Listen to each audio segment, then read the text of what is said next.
from Vitality Fitness and Wellness. I'm popping in here real quick today to talk to you about 3 strength training exercises that are good for building your bone density. So if you've recently been diagnosed with osteoporosis or even osteopenia, you may want to take a more natural route to build your bone density. And through exercise and your diet is a great way to start.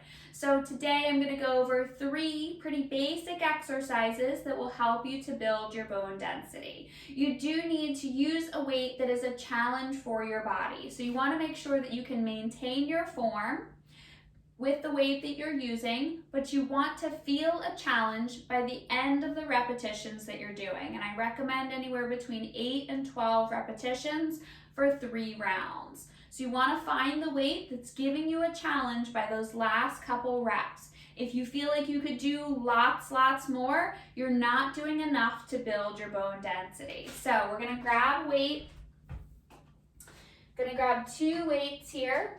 Same thing, think about not just when you're working out, but in your everyday, just the way I pick up those weights in a good bent position instead of rounding at my spine and reaching. Think about that when you're reaching for the dog food, the groceries, all of those kind of things can have an impact. So if you think about using the techniques we're going to do today with our exercises into your everyday life, you're going to be safer with your spine.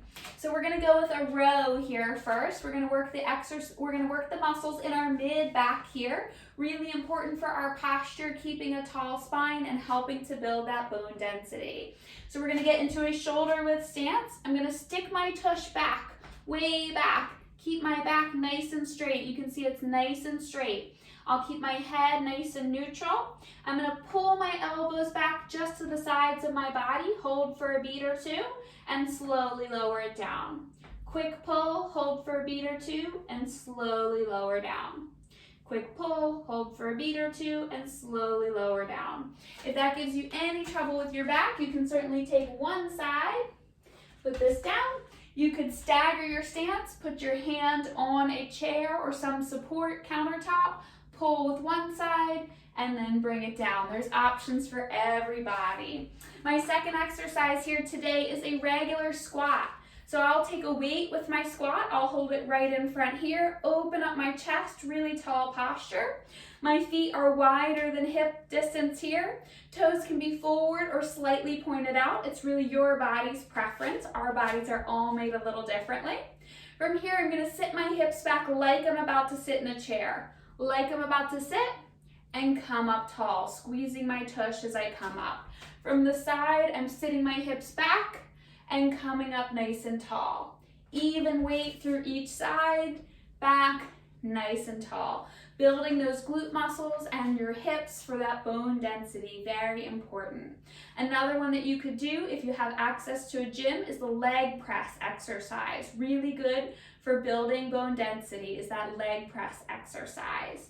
And then finally, we'll go over a deadlift motion today or a hinge. And when you think about those everyday activities like lifting the groceries, grabbing the dog food, all of those things, your body will do so much better if you think about doing so in a squat or a hinge motion, making sure you're protecting your spine. So with our hinge motion, I like to put my weights right in front of my body. You could put them by the side as well. Good tall posture, shoulders are back and down. I'm going to stick my hips back like they've been pulled way back. My back stays nice and straight. Come up nice and tall. Keep my head neutral this time instead of looking at you, and come up nice and tall. So you're going to work on those exercises between 8 and 12 repetitions, 3 rounds of them, and get working to build that bone density.